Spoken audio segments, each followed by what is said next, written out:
Chicken কষা বানাবো।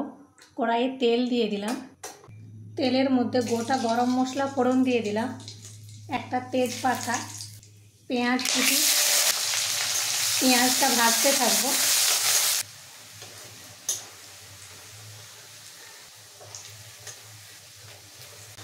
ভাজা হয়ে গেছে। 1 টেবিল চামচ আদা রসুন বাটা, টমেটো কাঁচা লঙ্কা কুচি, খুব ভালো করে ভেজে নেব। ভাজা হয়ে গেছে, এখন গুঁড়ো মশলা দেব। 1 চামচ ধনে গুঁড়ো, 1 চামচ জিরে গুঁড়ো, 1/2 চামচ লঙ্কার গুঁড়ো, 1/2 চামচ হলুদের গুঁড়ো, 1/2 চা চামচ কাশ্মীরি লঙ্কার গুঁড়ো। অল্প একটু জল দিয়ে দিলাম। এখন মশলাটা খুব ভালো করে কষিয়ে নেব।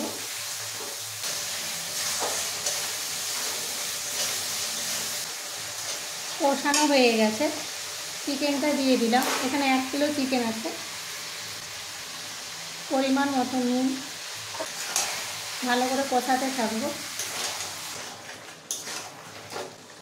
2 টেবিল চামচ ফেটানো টক দই, কষাতে থাকবো।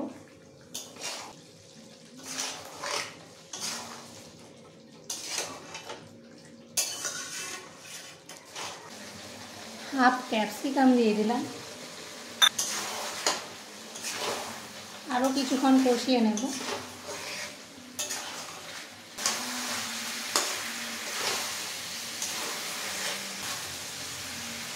তেজপাতাগুলো উঠিয়ে নেব।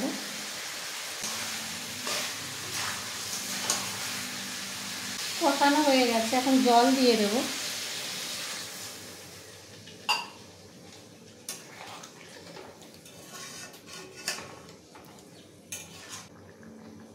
ঢেকে দিলাম। ঢেকে এখন চিকেনটা সেদ্ধ হতে দেব। ফ্লেমটা লোতে করে দেব।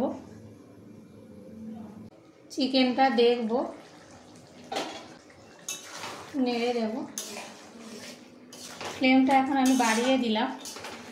চিকেন সেদ্ধ হয়ে গেছে। 1/2 চা চামচ গরম মশলার গুঁড়ো দিয়ে দিলাম, 1 চিমটি চিনি, আর 3 টেবিল চামচ ধনে পাতা কুচি। ভালো করে মিশিয়ে নেব। আরও 2 মিনিটের জন্য ঢেকে দেব।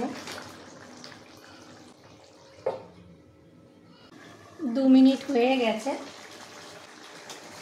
চিকেন কষা তৈরি হয়ে গেছে। অফ করে দেব।